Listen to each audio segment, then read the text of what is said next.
Assalamualaikum warahmatullahi wabarakatuh. Alhamdulillah wassalatu wassalamu ala Rasulillah Muhammad ibn Abdullah alladzi khassa bi syafa'ah ma ba'du. Jamaah halaqah subuh, alhamdulillah setelah 3 bulan Allah mengistirahatkan saya. Alhamdulillah bisa bersilaturahmi lagi ya. Ketika Allah mengistirahatkan saya tanpa aktivitas, pindah tempat tidur ke rumah sakit di Bogor, inisialnya PMI, dan alhamdulillah saya menemukan karunia Allah yang selama ini kita remehkan, yaitu oksigen. Dan terima kasih kepada jamaah Azikro, Ustadz Ferry Nur ya, dan semuanya ngirim madu, ngirim obat-obatan, alhamdulillah berguna. Itu adalah pertaruhan ketika saya dirawat, itu hampir setiap hari itu ada yang meninggal, termasuk sahabat saya. Jadi saya ini sebelum jatuh sakit itu sesungguhnya terkena bisul muriang, dan ada tugas ngisi training di Kalimantan Utara di Malinau. Di perjalanan saya didampingi oleh sahabat saya yang namanya Pak Yono. Beliau ini orang alim, orang cerdas. Ketika di pesawat dia ngurut saya karena ini bengkak begini, turun di Tarakan, naik perahu naon karah bot non but ya, itu selama 3,5 jam saya nggak bisa berkutik. Saksinya ada Kang Arif di belakang begini sampai Kalimantan. Saya langsung masuk hotel tidur, besoknya langsung isi training, sehat. Tapi setelah itu saya jatuh lagi. Singkat cerita, saya minta pulang awal. Pak Yono ini yang mengusahakan tiket saya. Singkat cerita,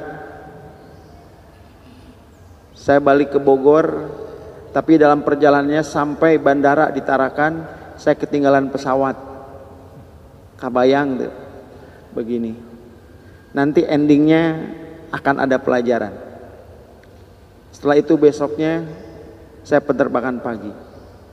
Sampai di rumah tanggal 25 Juni itu langsung 8 Jumat saya nggak sholat Jumat, diganti dengan zuhur. Disitulah saya merasakan nikmat Allah bernama oksigen yang selama ini kita remehkan. Kita selalu berpikir bagaimana banyak duit. Ternyata ada yang lebih mahal yang nggak bisa dinilai duit, ya oksigen. Dulu mana bisa segini, langsung ya gini udah bisa, alhamdulillah ya. Pas diagnosa itu saya ini tipes, tepat di hari tanggal 11 Juli ya, itu Pak Yono, orang alim, orang baik, itu mendahului saya, dipanggil oleh Allah Subhanahu wa Ta'ala. Katanya terkena virus eta, aing mau nyebut ngaranna ge mung sudi aing mah virus eta. 3 atau 4 hari kemudian sama teman kami juga yang sama berangkat ke Kalimantan, satu panggung juga, dia dengan Kang Arif itu ice breaking, saya pembicara ice breaking dulu, Kang Khotib pulang dari Kalimantan, kita ber-7, 2 menjadi syahid ketika itu. Di situ Bapak, saya dirawat di IGD ngap-ngapan, tidak kali unggal jamah ngelewat jenazah. Yang ingin saya ceritakan hari ini adalah ketika kita di dalam kesulitan. Ini tolong catat ya. Ketika kita di dalam kesulitan, ketika kita di dalam penderitaan.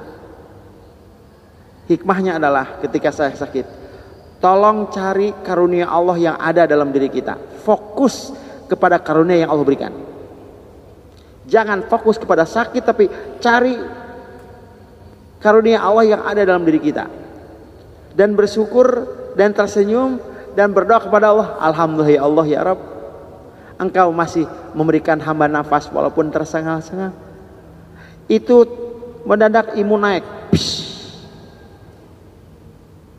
Saya sempat ditahlilin Pak di rumah. Para asatidz datang tahlil depan saya. Ya saya nggak bisa ngapa-ngapain.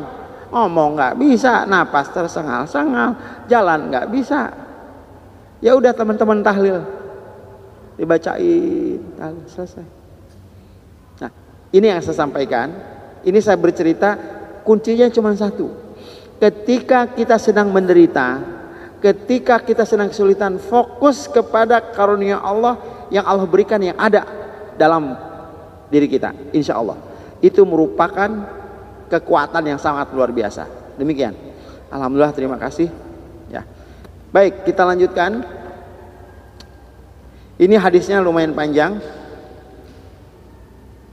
An Ibni Mas'udin radhiyallahu anhu, anin Nabi sallallahu alaihi wasallam qala. Dari Ibnu Mas'ud radhiyallahu anhu, Rasulullah sallallahu alaihi wasallam bersabda, ajiba rabbuna ta'ala min rajulaini. Allah membanggakan, Allah bangga kepada dua orang laki-laki.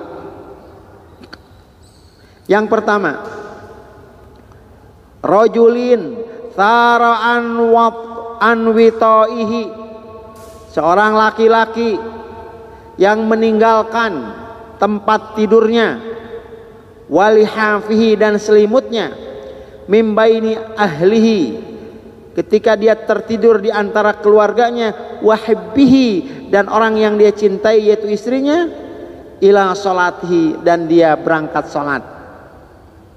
Satu, bangga Allah kepada seorang laki-laki ya, yang seperti itu. Fayaqulu jalla wa ala, dan berkatalah Allah kepada malaikat, unsuru ila abdi, lihatlah itu hambaku, sara'an firashihi, dia meninggalkan tempat tidurnya, wawitaihi dan peraduannya, mimbaini hubbihi wa ahlihi, di mana dia meninggalkan orang yang dia cintai, keluarga yang dia sayangi, hanya untuk sholat kepadaku, ila sholati raghbatan fi ma indi. Kenapa? Karena dia mengejar kesenangan, kenikmatan fi ma indi, yang ada di tanganku. Jadi dia tinggalin itu semuanya hanya karena dia menginginkan, dia bahagia, dia senang untuk mengejar kebahagiaan yang ada di sisi Allah. Wa syafaqatan mimma indi, dan rasa cinta yang ada di dalam diri. Satu. Jadi yang pertama, Allah itu membanggakan, unzuru ila abdi. Tuh lihat hambaku, dia meninggalkan tempat tidurnya, dia meninggalkan istrinya, dia meninggalkan selimutnya yang tebal itu di musim dingin hanya untuk mengejar apa yang ada di dalam genggamanku. Wa syafaqatan, dan rasa kasih sayang yang ada dalam diriku. Nah, ini yang pertama. Yang kedua, wa rajulin ghaza fi sabilillah. Allah ngebanggain kepada siapa? Kepada orang yang berperang di jalan Allah. Wan hazama ashabuhu, dan ketika itu teman-temannya sudah dipukul mundur, kalah dan tunggang langgang. Wa alima ma alaih fil inhizam, dan dia tahu bahwasanya peperangan ini dia dalam keadaan kekalahan. Wa ma lahu fi ruju, no way to escape, no way to run. Tidak ada untuk lari, tidak ada untuk lari dari peperangan, dia tetap berperang. Farroja hatta yuhriqa damu, dan dia pulang dengan darah yang bercucuran. Maka lagi-lagi Allah pun membanggakan, faya unsuru ila abdi, lihatlah itu hambaku, roja'an fi ma'indi, dia pulang dikarenakan mengharapkan apa yang ada dalam genggamanku, wa syafaqtan mimma indi, dan dia mengharapkan kasih sayang yang ada di dalam genggamanku, hatta yuhriqa damahu, sehingga dia mengorbankan darah bercucuran hanya untuk mengejar cintaku. Nah itu ya. Nah, kesimpulannya, Bapak, Ibu, Allah ini menginginkan bahagia. Saya ulangi, kurang satu kata. Allah ini menginginkan hidup kita bahagia dan mudah. Diri kita lah yang membuat hidup ini menderita dan susah. Tidak ada satu ayat pun yang menerangkan Allah membebani kita, Allah membuat kita sulit. Mari kita dengarkan ayatnya, surat Al-Baqarah, punten Ustaz, 185.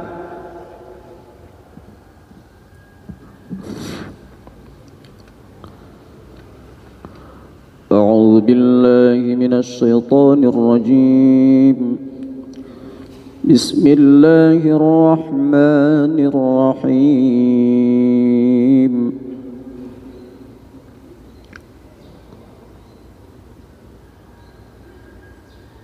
185.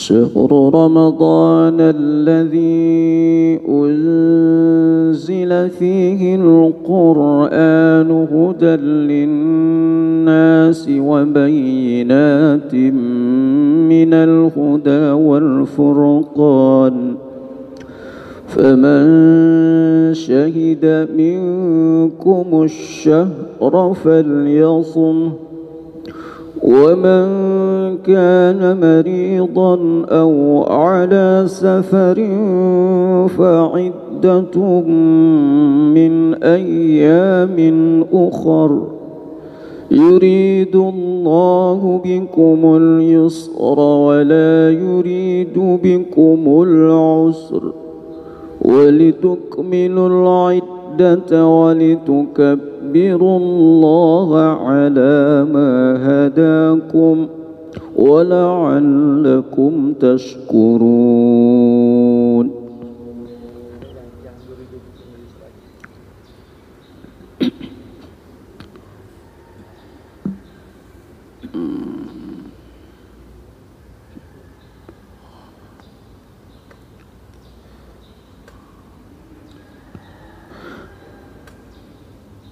Dan barang siapa yang sakit atau dalam perjalanan dia tidak berpuasa, maka wajib menggantinya sebanyak hari yang ditinggalkannya itu pada hari-hari yang lain. Allah menghendaki kemudahan bagimu dan tidak menghendaki kesukaran bagimu. Hendaklah kamu mencukupkan bilangan dan mengagungkan Allah atas petunjuknya yang diberikan kepadamu agar kamu bersyukur. Nah, bapak-bapak, jamaah halaqah, ini jelas ayatnya. Yuridullahu bikumul yusra wala yuridu bikumul usra. Allah ingin kita ini hidup mudah. Nah, untuk mencapai itu semuanya, mari kita buka pikiran kita, hati kita. Apa yang Allah minta itu tidak akan pernah membuat kita ini sengsara. Ikutin maunya Allah. Ini kunci, Pak. Kunci hidup di sini. Kelar urusan sudah. Kalau kita hidup kita ini ngikutin maunya Allah, kelar lu deh. Apa maunya Allah? Kadang-kadang kan kita enggak. Kita selalu mengandalkan kalkulasi matematika dan kalkulasi logika. Lihatlah dalam hadis ini, dia tinggalkan semuanya hanya untuk mengejar cintanya Allah. Nabi Nuh alaihissalam dia tidak tahu akan datangnya banjir bandang. Yang dia tahu adalah dia yakin Allah penguasa alam semesta dan patuh dia menjalankan apa yang Allah minta. Dua syarat, Pak. Dua syarat kita mendapatkan pertolongan Allah. Dua syarat, ibu-ibu. Keluarga ibu-ibu punya anak yang saleh, salehah, suami yang saleh, insya Allah, ya. Keluarga, dan kita mendapatkan pertolongan Allah. Dua syaratnya: satu, yakin; dua, patuh. Selesai. Nabi Nuh alaihissalam, dia nggak tahu bakal ada banjir bandang yang dahsyat. Yang dia tahu adalah dia punya keyakinan Allah sang penguasa alam dan patuh melaksanakan apa yang Allah perintahkan, membuat wasna'il fulka bi'ayunina. Buat, wahai Nuh, perahu di atas bukit. Kan nggak logis. Bikin perahu di mana? Di pinggir pantai dong. Di pinggir laut. Ini di gunung. Di gunung. Wah, sontak deh tetangganya semuanya, para pembesar nyinyir. Lu hari gini, wah, dicaci maki. Mungkin kalau waktu itu ada medsos, habis Nabi Nuh dibully, nggak masuk akal. Tapi apa? Yakin. Lu mau ngomong apa? Bodoh ting kumaha maneh. Yang penting gue yang melaksanakan maunya Allah, selesai. Itu. Kita bisnis nih. Bisnis. Depan kita udah keuntungan besar. Nyatakan ini Allah ridho enggak? Gimana caranya? Istikharah. Ini enggak, istikharah cuman sehidup sekali, seumur hidup sekali, pas mau nikah. Itu ge doanya maksa. Ya Allah, andaikan dia jodohku, ya Allah dekatkan. Andaikan dia tidak berjodoh denganku, putuskan jodohnya dengan orang lain, balikan kepadaku. Siapa maksa? Apapun itu ceritanya, Pak. Di depan kita ada proyek yang besar. Ini bangun salat malam. Ini enggak. Semuanya itu adalah everything runs smoothly well. Semuanya lancar. Allah mau di mana? Itu dia, Pak. Apapun itu ceritanya. Dalam kitab Nasha'ul Ibad dikatakan, manistaqalla bi'aklihi dholla. Barang siapa yang mengedepankan otaknya, yang mengedepankan akalnya, yang mengedepankan logikanya, yang mengedepankan rasionalnya ketimbang keimanan, dholla, ujungnya dia akan sesat, liar. Yang berikutnya, waman izza bi makhlukin dzulla. Barang siapa yang mencari kehormatan dengan pujian manusia, maka dia akan hina. Banyak sekarang. Ingin tenar, ingin beken, wah, kepada manusia. Udah. Contoh misalkan, jangan jauh-jauh, saya misalkan, supaya ingin disebut gimana enggak, pencitraan, pakai lotion mereknya Citra, ya enggak? Ngomongnya diatur. Bismillahirrahmanirrahim. Guys, ripuh guys. Live your life just the way you are. I live my life just the way I am. Sepanjang saya tidak zalim kepada manusia, tidak maksiat kepada Allah, hayu. Itu prinsip, Pak. Prinsip. Sepanjang kita tidak durhaka kepada Allah dan tidak zalim kepada sesama manusia, live your life just the way you are. Yuk. Itu ketika kita beken, kata Buya Yahya itu, ya, saya dengar itu podcastnya Buya Yahya itu, kata Buya Yahya itu dikatakan, kam min masyhurin bibarqatil mastur. Kita jadi beken karena orang-orang teman-teman kita yang tersembunyi, orang-orang di balik layar. Itu.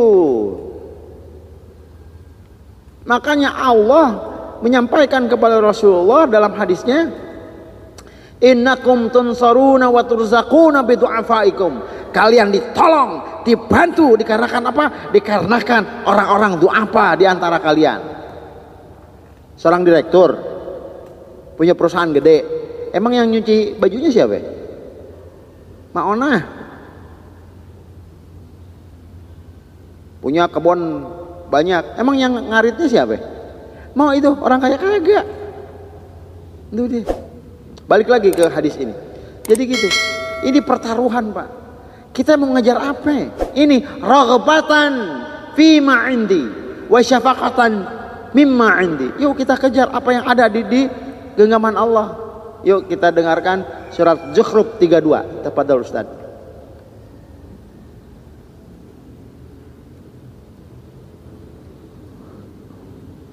A'udzu billahi minasy syaithanir rajim.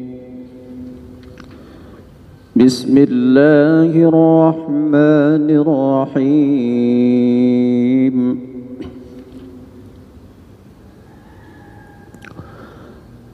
Ahum yaqsimuna rahmata rabbik nahnu qasamna bainahum ma'ishatahum fil hayatid dunya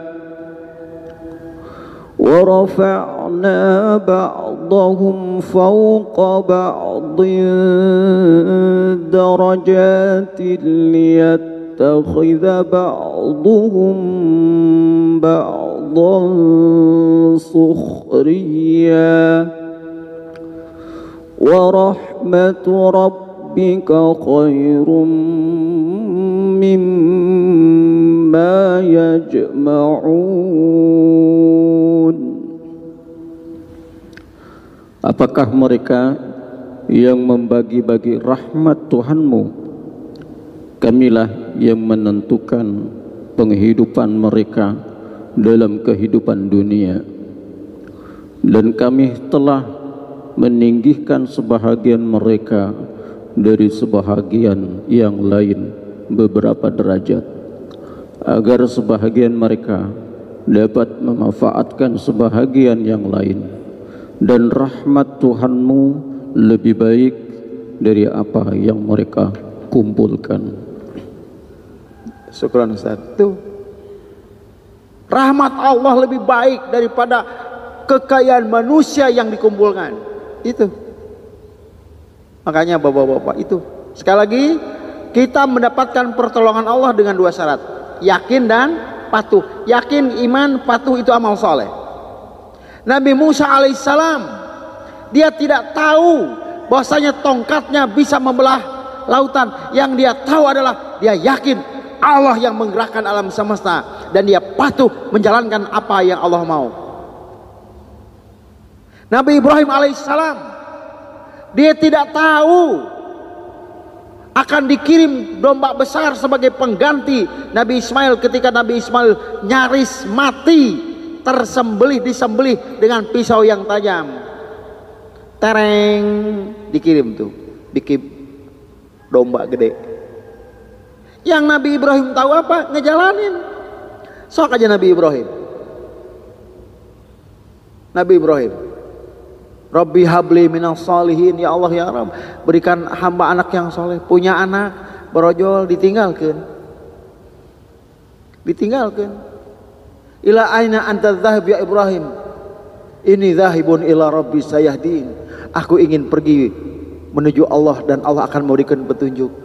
Langsung berdoa di Jabal Gubais itu, Rabbana, semuanya, Rabbana inni asqantu min dzurriyyati biwadin ghairi zi zar'in inda baitikal muharram Rabbana liyuqimus shalah faj'al afidatan minan nasi tahwi ilaihim warzuqhum minats thamarati la'allahum yashkurun. Surat Ibrahim 37 Ustaz ya. Tolong dicek, takut salah. Ini doa hebat Bu, ibu-ibu nih. Ini doa supaya keluarga kita ini apa? Satu, supaya suatu hari nanti menunaikan ibadah haji, amin. Nomor kedua, ini nih gini. Saya sebutkan dulu kisahnya. Ini Nabi Ibrahim dan istrinya dan anaknya yang masih kecil itu tidak punya penghasilan apa-apa, tidak punya sumber kehidupan. Kenapa? Hidupnya biwadin ghairi dzar'in. Dia hidup di lembah yang tidak ada tanaman-tanamannya. Artinya apa? Ketika kita menjalani rumah tangga, diuji sama Allah dengan kekurangan ekonomi, kekurangan krisis finansial, apa yang harus kita minta kepada Allah? Nabi Ibrahim mencontohkan. Yang pertama, Rabbana liuqimus shalah. Walaupun ekonomi rumah tangga morat-marit, tetapi apa? Yang diminta adalah supaya anak istriku menjadi ahli sholat. Keren nggak? Nomor kedua, ketika sedang kesulitan, apa yang diminta? Yang nomor kedua, ini doa yang cerdas nih Pak. Apa? Benar ya? 37. Yang nomor kedua, ya Allah ya Rabb, jadikan hati-hati manusia itu, hati-hati masyarakat, umat itu cenderung mencintai anak keturunanku. Kan keren. Buat apa punya anak pinter? Buat apa punya anak punya pangkat tetapi menjadi public enemy? Buat apa punya anak pinter, kaya, berpangkat tapi dia menjadi musuh masyarakat? Tapi ketika kita punya anak kita dicintai, dirindukan oleh masyarakat. Ini yang kita cari. Tapi dengan cara-cara yang elegan. Ya, terkenalnya cara-cara yang elegan. Ya. Yang berikutnya, apa yang diminta oleh Nabi Ibrahim?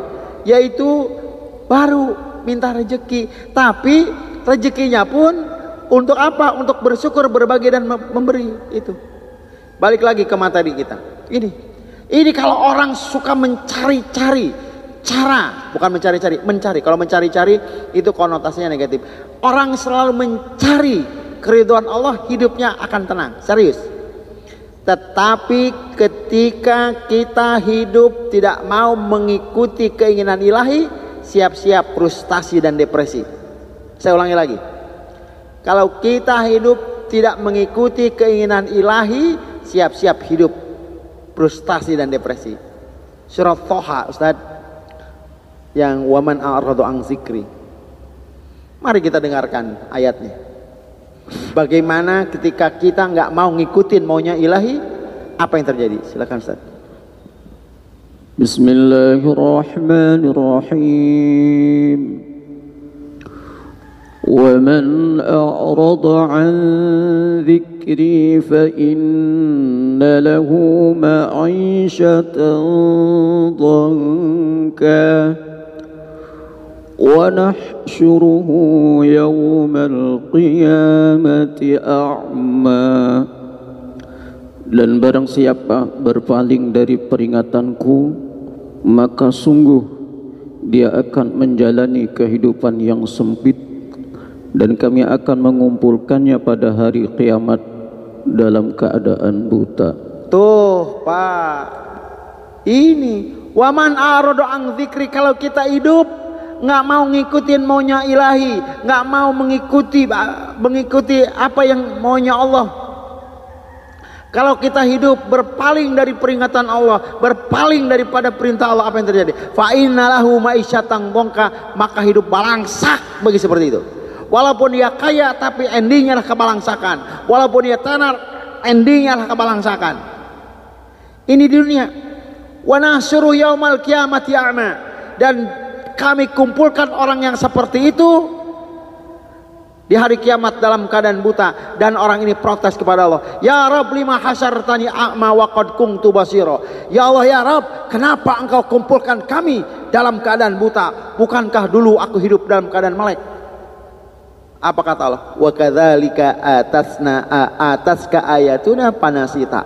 Dulu ketika engkau hidup, aku turunkan Al-Quran, aku turunkan peringatanku kepadamu, tapi engkau melupakannya. Wayahna ayeuna maneh dipohokeun.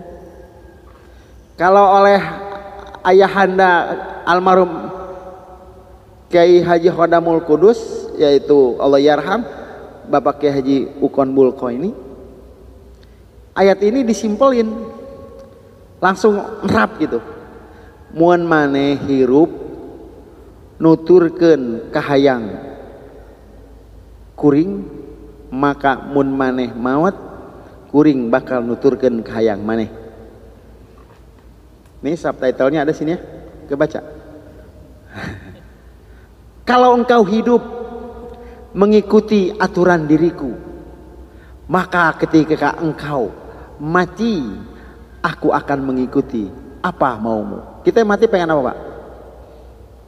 Husnul khatimah. Kalau kita mati ingin husnul khatimah, please dong, hidup kita ngikutin maunya Allah. Kalau udah mati pengen masuk mana? Surga. Kalau gitu apa?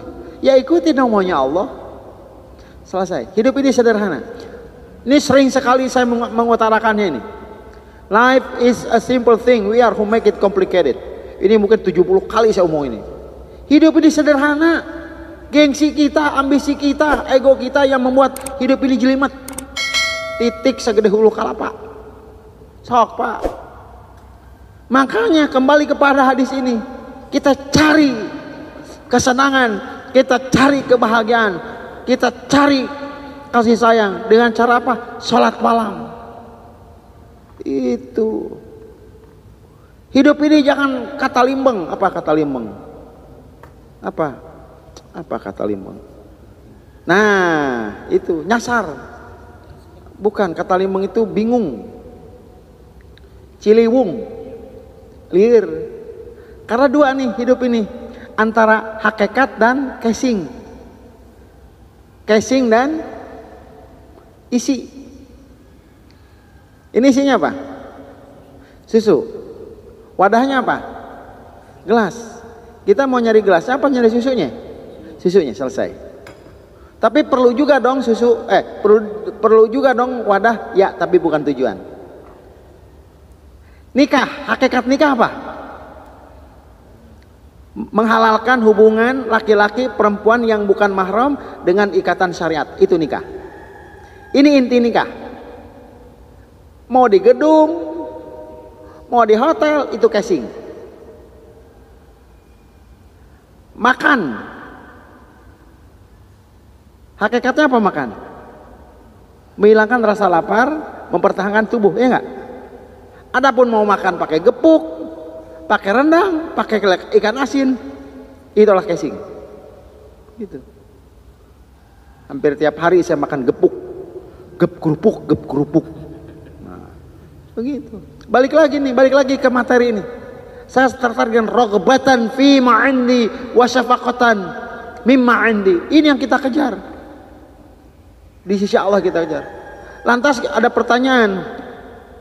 Kan kita hidup di dunia dengan manusia. Iya. Betul. Ketika kita berinteraksi dengan manusia pun tetap tujuannya apa? Dalam rangka ibadah kepada Allah, kita berbuat baik kepada manusia. Selesai. Itu ya Pak ya. Jadi mudah-mudahan. Dua, sekali lagi, kita bakal ditolong oleh Allah. Patuh, yakin, patuh. Semuanya itu unpredictable. Semuanya tidak bisa diprediksi. Tahu-tahu Allah memberikan anugerah yang luar biasa. Ya, mudah-mudahan kita semuanya. Nah, ini hadis ini mengetengah tentang sholat malam, ya, sholat malam. Kemarin saya ini juga tuh, tertegun juga tuh. Ustadz Sahal kemarin, putranya Ki Hodam itu. Wah, nambah ini nih, nambah ilmu ya. Kemarin saya di sini itu, beliau kan ngomong gini, kakeknya bilang, gimana kita mau mulia? Sekali lagi, gimana kita mau mulia hidup kalau kita nggak mau bangun malam? Nah, gimana kita mau mulia bang kalau kita hidup nggak membiasakan sholat malam? Kenapa ayatnya udah jelas? Wa minal laili, gimana Ustaz? Itu surat Al-Isra ya? Punten Ustaz. Aing resepnya Ustaz Sururi. A'udzu billahi minasy syaithanir rajim. Bismillahirrahmanirrahim. Wa minal laili fatahajjad bihi nafilatan laka 'asa an yab'atsaka rabbuka maqaman mahmuda. Dan pada sebahagian malam lakukanlah sholat tahajud sebagai suatu ibadah tambahan bagimu. Mudah-mudahan Tuhanmu mengangkatmu ke tempat yang terpuji. Nih kata-kata mudah-mudahan, kata-kata mudah-mudahan di dalam Al-Quran ini bukan berarti sahanunya kali-kali aja gue, enggak. Mudah-mudahan dia adalah pasti. Nah itu dia, gimana kita mau mulia, gimana kita mau bermartabat. Ini kan artinya gitu.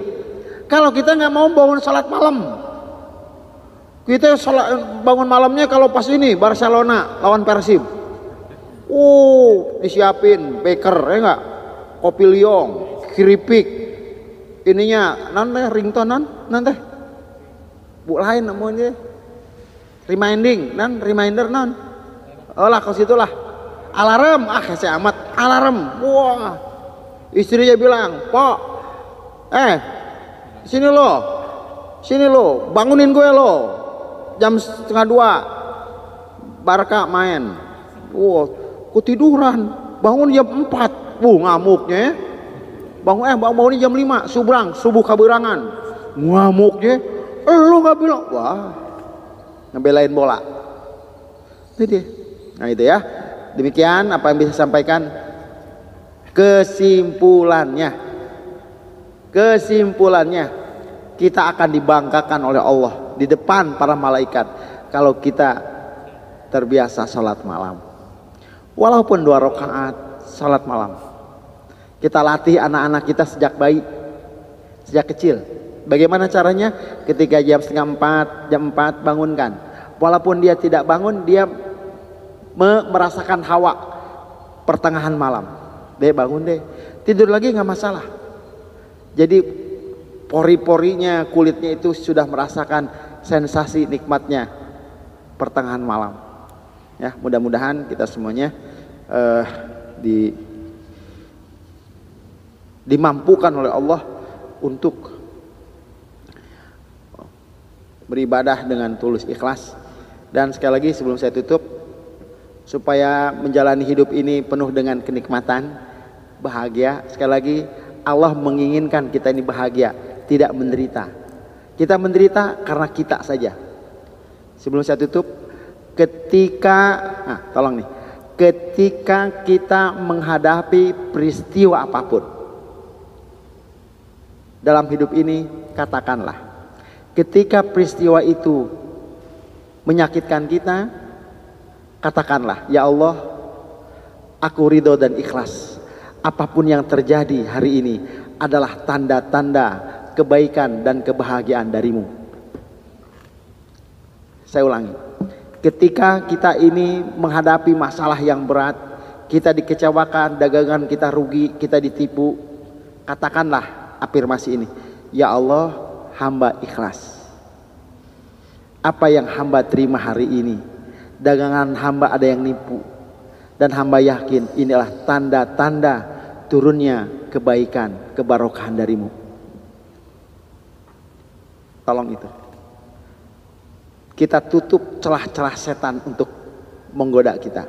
Karena setan itu mudah menggoda kita ketika kita tidak bersyukur. Terima kasih. Wallahu alam bisawab. Mohon maaf. Assalamualaikum warahmatullahi wabarakatuh.